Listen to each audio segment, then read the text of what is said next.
इन सबको मालूम था कि इन्हें क्या क्या करना है। चारों तरफ अंधेरा था। कुछ फासले पर बस्ती के मकानों में कहीं कहीं रोशनी हो रही थी। खामोशी छाई हुई थी। वो 6-6 फुट का फासला डालकर मकान की अकबी दीवार की तरफ बढ़ रहे थे। शेर खान और गुल खान आगे आगे थे। वो खामोशी और राजदारी के साथ मकान की अकबी दीवार के पास आकर बैठ गए। दीवार के साथ एक पाइप छत से नीचे तक आ रहा था। इसकी निशानदेही कर दी गई। 3 कमांडो सबसे पहले आहिस्ता आहिस्ता चलते पाइप के पास आए और पाइप के जरिए दीवार पर चढ़ने लगे। शेर खान आगे था। गुल खान इसके पीछे था। छत पर पहुंचते ही बैठ गए। इतने में बाकी के 3 कमांडो भी पाइप के जरिए चढ़कर छत पर आ गए। वो भी वहीं बैठ गए। शेर खान ने एक खास इशारा किया। पहले खुद उठकर दबे पांव छत की दूसरी मंडीर की तरफ चलने लगा। गुल खान इसके पीछे आ रहा था। वो इस तरह पांव छत पर रख रहे थे कि जरा सी आहट भी नहीं होती थी। इनके पीछे 4 कमांडो भी दबे पांव चले आ रहे थे। मंडेर के पास आकर शेर खान ने नीचे सेहन में निगाह डाली। पिछले पहर के छटते हुए अंधेरे में इन्हें देखा कि सेहन खाली पड़ा है। कोने में एक जीना छत के नीचे सेहन को जाता था। शेर खान ने इस जान इशारा किया और शेर खान के पीछे सारे कमांडो नीचे सेहन में आ गए। वो सेहन में आते ही जीने की दीवार के साथ लगकर खड़े हो गए। वहां अंधेरा था। सामने एक कमरा था जिसका दरवाजा बंद था, मगर इसकी दर्जों में से हल्की हल्की रोशनी बाहर आ रही थी। शेर खान ने अपने आदमियों को उंगली के इशारे से वो रोशनी दिखाई। सबने अपनी अपनी स्टीन गन्नों का रुख दीवार की तरफ कर लिया। सबने अपनी अपनी स्टीन गन्नों का रुख दरवाजे की तरफ कर लिया और स्टीन गन्नों के बट अपने कुल्लों के साथ लगा लिए। वो एक्शन से पहले के जोश को बड़ी मुश्किल से काबू में किए थे। हर एक कमांडो की उंगली स्टीन गन के ट्रिगर के ऊपर थी। शेर खान और गुल खान भी अंधेरे में जीने वाली दीवार के साथ लगकर खड़े हो गए। आसमान पर सुबह की कफूरी रोशनी होने लगी थी। कमरे के अंदर से 2 आदमियों के बोलने की धीमी धीमी आवाज आने लगी। शेर खान ने जेब से कांच की एक गोली निकालकर सेहन के फर्श पर फेंक दी। इससे आवाज पैदा हुई। कमरे से आदमियों के बोलने की आवाज एकदम रुक गई। कमांडो पार्टी चार्ज करने के लिए तैयार हो गई। इनकी उंगलियों ने स्टीन गनों के ट्रिगर का पहला दबाव ले लिया था। इन सबको मालूम था कि इन्हें क्या करना है। इतने में कमरे के दरवाजे की अंदर वाली कुंडी खुलने की आवाज आई। इसके बाद दरवाजे का एक पट जरा सा खुला और अंदर से एक आदमी ने झांक कर सेहन में नजर डाली। काउंटडाउन खत्म हो चुकी थी। शेर खान को इसी लम्हे का इंतजार था। जैसे ही वो आदमी सेहन में झांकने के बाद सर अंदर करके दरवाजा बंद करने लगा, शेर खान ने गर्ज कर कहा, हॉल्ट। इस आदमी ने दरवाजे को अंदर से कुंडी लगाने की कोशिश की, मगर इसी दौरान कमांडो पार्टी इसके सर पर पहुंच चुकी थी। शेर खान और गुल खान ने पांव की ठोकर से दरवाजा चौपट खोल दिया और चलाकर कहा, खबरदार कोई अपनी जगह से ना हिले। गुल खान और दूसरे कमांडो दरवाजे की आड़ में होकर शेर खान को हिफाजती कवर दे रहे थे। जैसे ही शेर खान ने हॉल्ट किया, अंदर से फायरिंग शुरू हो गई। शेर खान छलांग लगाकर एक तरफ हो गया। कमरे में इसी वक्त 4 दहशतगर्द एक छोटी मेज के गिर्द बैठे एक इंतहाई ताकतवर बम को प्लास्टिक के थैलों में डाल रहे थे। 3 आदमी कमरे में एक तरफ बने हुए लकड़ी के काउंटर के पीछे मौजूद थे। खुदा जाने वो क्या कर रहे थे। इन्होंने शेर खान की आवाज सुनते ही अपनी स्टीन गनों से दरवाजे की तरफ फायरिंग शुरू कर दी थी। ये बात साबित हो गई थी कि ये दहशतगर्द ही थे। शेर खान ने अपने पार्टी को बुलंद आवाज में कहा, कोई बचकर ना निकलने पाए। वहां अंधाधुंध गोलियां बरसने लगी। जो चारों दहशतगर्द मेज के गिर्द बैठे थे, वो सबसे पहले शेर खान और इसकी कमांडो पार्टी की फायरिंग की जद में आए। वो उठकर अपने अपने पिस्तौल निकालने लगे थे कि मुजाहिदों ने इनके जिस्म गोलियों से छलनी कर दिए और वो चारों गिर पड़े। काउंटर के पीछे छुपे हुए 2 दहशतगर्द अभी तक फायरिंग कर रहे थे। शेर खान ने ऊंची आवाज में कहा, अपने आप को हमारे हवाले कर दो, तुम चारों तरफ से गिर चुके हो। दूसरे कमांडो मुजाहिद दरवाजे की आड़ लेकर इन पर फायरिंग कर रहे थे। शेर खान को यकीन था कि जब दोनों दहशतगर्दों का मैगजीन खत्म हो जाए तो वो इन्हें जिंदा गिरफ्तार करने में कामयाब हो जाएगा। इनमें से किसी एक का जिंदा गिरफ्तार होना जरूरी था। पूछताछ के बाद इनसे भारत की तकरीबी अज़ाइम के बारे में मफीद मालूमात हासिल हो सकती थी, लेकिन खुदा जाने इन दोनों भारतीय दहशतगर्दों को क्या सूझा कि वो फायरिंग करते काउंटर से बाहर निकल आए और फायरिंग करते हुए शेर खान और गुल खान की तरफ बढ़े।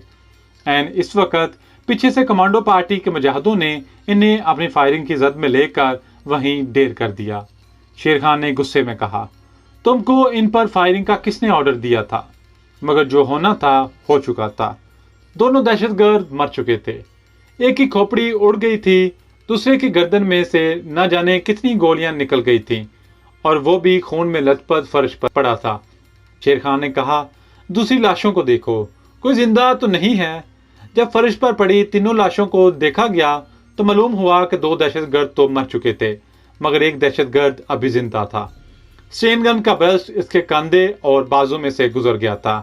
वो शदीद जख्मी था, मगर अभी तक सांस ले रहा था। शेर खान ने अपने आदमियों से कहा कि इसे फौरन जीप में डालकर तंजीम के हस्पताल में ले चलो।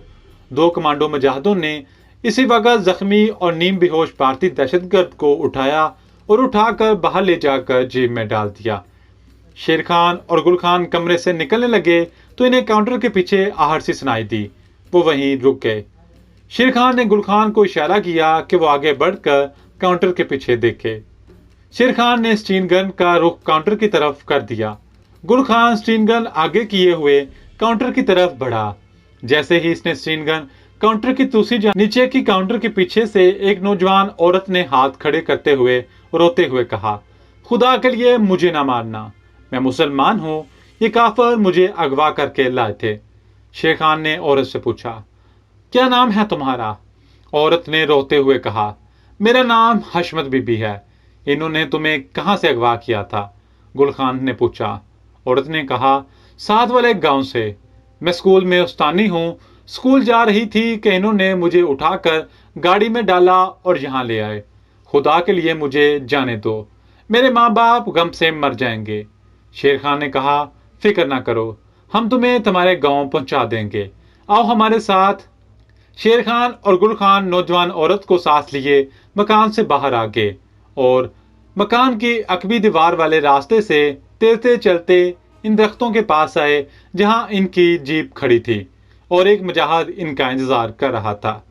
इस वक्त सुबह की रोशनी चारों तरफ फैल चुकी थी और लोगों का एक हजूम मकान से कुछ फासले पर खड़ा मकान की तरफ देख रहा था।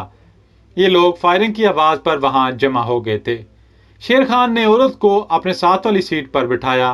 गुल खान से कहा कि वो पीछे जाकर बैठ जाए और फौरन जीप स्टार्ट की और जीप को पूरी रफ्तार पर चलाते हुए इस इलाके से निकल आया। जीप शहर के बाहर वाली सड़क पर तेज रफ्तारी से जा रही थी। शेर खान को एहसास है कि एक दहशतगर्द जख्मी हालत में गाड़ी में बेहोश पड़ा है, इसलिए जितनी जल्दी हो सके तंजीम के अस्पताल में इब्तदाई तबी इमदाद मुहैया करनी है ताकि वो जिंदा बच जाए और इससे पूछताछ की जा सके। सड़क पर ज्यादा ट्रैफिक नहीं थी। वो गाड़ी को तेजी के साथ भगा रहा था। नौजवान औरत जिसे बकूल इसके भारतीय दहशतगर्द अगवा करके ले आए थे, शेर खान की साथ वाली सीट पर खामोश बैठी हाथ जोड़कर खुदा से दुआएं मांग रही थी। शेर खान ने इसे तसल्ली देते हुए कहा, घबराओ नहीं, हम पहले तुम्हें तुम्हारे गांव पहुंचाएंगे। औरत शेर खान को दुआएं देने लगी, अल्लाह तुम्हारा भला करे, तुमने मुझे काफिरों से बचा लिया, अल्लाह तुम्हारा भला करे। जीप एक गांव के करीब से गुजरी तो औरत ने कहा, बस भाईजान मुझे यहीं उतार दें, वो सामने मेरा गांव है। शेर खान ने ब्रेक लगा दी और कहा, हम तुम्हें तुम्हारे गांव छोड़ाते हैं। औरत ने हाथ जोड़कर कहा, नहीं नहीं भाईजान, मैं खुद ही चली जाऊंगी। आप मेरे साथ गए तो पुलिस को देखकर लोग बातें बनाएंगे, मैं अकेली ही चली जाऊंगी। अल्लाह तुम्हारा दोनों जहान में भला करे। और औरत जल्दी से दरवाजा खोलकर जीप से उतर गई और खेतों के दरमियान पगडंडी पर तेज तेज चलने लगी। शेर खान को खुद भी जल्दी थी। जीप में भारतीय दहशतगर्द जख्मी हालत में पड़ा था। इसने औरत को जाने दिया और जीप तेजी से आगे बढ़ा दी। वो औरत जिसने अपना नाम हशमत बीबी बताया था, खेतों में कुछ दूर तक चलती रही, फिर एक जगह रुककर इसने पीछे देखा। सड़क पर से कमांडोज की जीप इसकी नजरों से ओझल हो चुकी थी। इस औरत ने रास्ता बदल लिया और 22 जनवरी वाले खेत के साथ साथ चलती इस गांव से आगे निकल गई, जिसके मुतालिक इसने शेर खान को बताया था वो इस गांव में रहती है। गांव को पीछे छोड़कर वो इस सड़क पर आ गई। सड़क के पार शहर की एक मशहूर कॉलोनी की कोठियां और मकान दूर तक फैले हुए थे। औरत एक बस स्टॉप पर आकर बेंच पर बैठ गई। एक खाली रिक्शा करीब से गुजरा तो इसने इसे हाथ देकर रोक लिया। जल्दी से इसमें सवार हुई और रिक्शे वाले को एक इलाके में जाने का कहा। रिक्शा वहीं से घूमकर वापस रवाना हो गया। रिक्शा शहर की कॉलोनी की सड़कों पर से गुजरता शहर के शिमाली इलाके में आ गया, जहां दरिया का पुल था। दरिया का पुल अबूर करने के बाद रिक्शा आगे ही आगे बढ़ता चला गया। दोनों जानब खेत शुरू हो गए। फिर एक वीरान मैदान आ गया। यहां से भी रिक्शा आगे निकल गया। आगे शीशम के दरख्तों का एक बड़ा गंजान जखीरा शुरू हो गया। औरत ने वहीं रिक्शा रुकवा लिया। रिक्शे वाले को 50 रुपए का नोट दिया और दरख्तों के जखीरे की तरफ चल पड़ी। इस इलाके में आबादी ना होने के बराबर थी। औरत दरख्तों के जखीरे में चलती रही। एक जगह जखीरा खत्म हो गया। अब सामने एक वीरान जमीन थी, जहां सिवाय झाड़ियों और घास के और कुछ नहीं था। औरत इन झाड़ियों के पास आकर एक लम्हे के लिए रुकी। इसने गर्दन मोड़कर अपने पीछे एक निगाह डाली। शायद वो ये देखना चाहती थी कि कोई इसका ताकुब तो नहीं कर रहा। जब इसे तसल्ली हो गई कि इसका ताकुब नहीं किया जा रहा तो वो आगे को चल पड़ी। वीरान मैदान में मिट्टी का एक बहुत बड़ा टीला था, जिसको बुरी झाड़ियों ने ढांप रखा था। इसके अकब में किसी पुरानी इमारत का खंडर था। औरत इस खंडर के पास आकर एक पुरानी ईंटों के ढेर के पास बैठ गई, जैसे चलते चलते थक गई हो और जरा आराम करने के लिए रुकी हो। लेकिन ऐसी बात नहीं थी। वो ये मालूम करना चाहती थी कि इसके पीछे तो कोई नहीं लगा हुआ। औरत 6-7 मिनट तक इसी जगह बैठी रही। थोड़े थोड़े वक्फे के बाद वो पीछे दरख्तों के जखीरे की तरफ देख लेती थी। वहां दूर दूर तक कोई इंसान नजर नहीं आ रहा। औरत उठकर पुरानी इमारत के खंडर की तरफ चली। ये किसी कदीम तारीखी इमारत का खंडर मालूम होता था, जो बहुत शिकस्ता हालत में था। औरत खंडर के अकब में आ गई। यहाँ खंडर की एक दीवार में शगाफ पड़ा हुआ था। वो इसमें से होकर खंडर में दाखिल होगी। आगे खंडर की इमारत का वीरान सहन था, जहां ईंट पत्थर इधर उधर बिखरे हुए थे। सामने वाली शिकस्ता दीवार में खंडर के अंदर जाने का तंग सा रास्ता बना हुआ था। औरत इसमें से गुजरकर खंडर के अंदर चली गई। जैसे ही वो अंदर गई, दूसरी जानब से एक आदमी अचानक निकलकर इसके सामने आ गया और इसने इसे वहीं दबोच लिया। औरत ने इसे डांटते हुए कहा, बीकू, बंदे को पहचान लिया करो, पीछे हटो। मुकुंद लाल अंदर ही है कि कहीं गया हुआ है? वो आदमी जिसका नाम बीकू था, वो भारतीय दहशतगर्दों के इस खुफिया ठिकाने का मुहाफिज था। जल्दी से पीछे हट गया और बोला, अंदर ही है। इस कोठरी में से एक जीना नीचे तहखाने में उतरता था। ये औरत इस जीने से उतरकर नीचे तहखाने में आ गई। तहखाने में फर्श पर एक तरफ 2 बड़ी मोमबत्तियां रोशन थी। 2 आदमी दरी के फर्श पर बैठे थे। एक आदमी शॉटगन पकड़े जीने के पास ही खड़ा था। इसने औरत को जीना उतरते देखकर पहचान लिया था और पीछे हट गया था।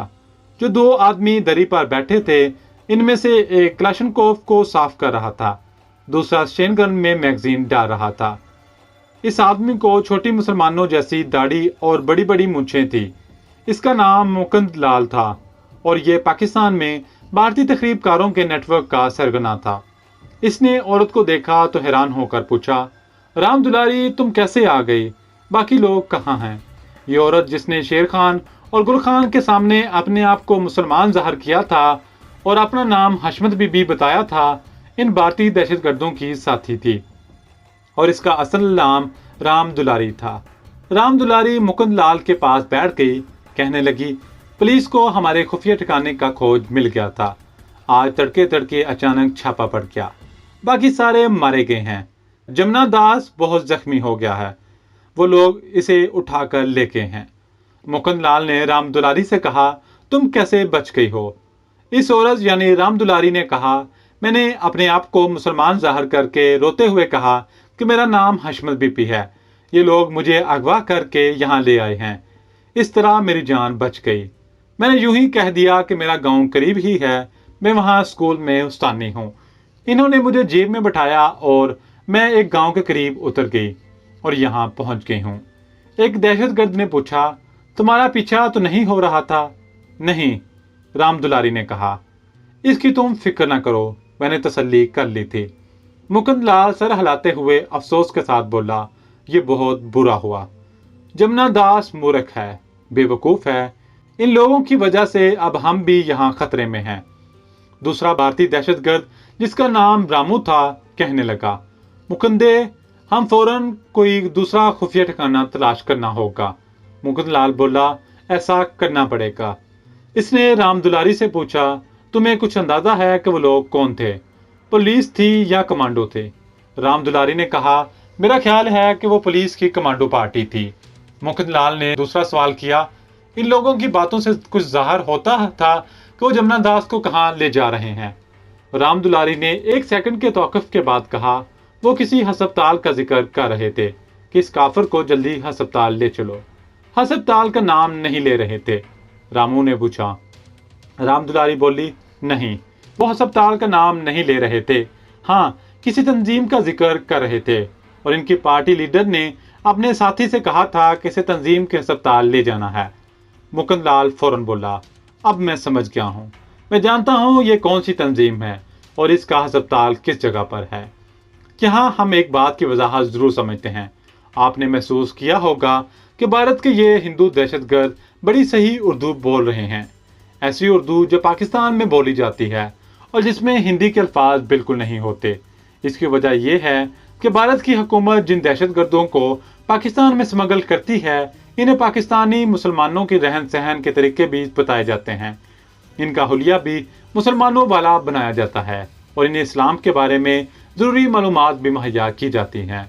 और इसके अलावा ऐसी उर्दू सिखाई जाती है जिसमें हिंदी के अल्फाज नहीं होते और जो पाकिस्तान में बोली जाती है। इन्हें सख्ती से ताकीद की जाती है कि जब तक वो पाकिस्तान में रहें, पाकिस्तान में बोली जाने वाली उर्दू पंजाबी में ही एक दूसरे से बात करेंगे। ये सारे के सारे भारतीय पंजाब के रहने वाले हिंदू थे और इन्हें वो पंजाबी ज़बान और लबो लहजे की भी ट्रेनिंग दी गई थी, जो पंजाबी पाकिस्तान के सूबा पंजाब में बोली जाती है। राम दुलारी भी भारतीय पंजाब की रहने वाली थी। इसने अमृतसर के एक कॉलेज से बीए का इम्तिहान पास किया था और दिल्ली जाकर भारत की पाकिस्तान दुश्मन ऑर्गेनाइजेशन राव में शामिल हो गई थी। वो अंग्रेजी के अलावा पाकिस्तानी पंजाबी और पाकिस्तानी उर्दू में बड़ी महारत से बातचीत कर सकती थी।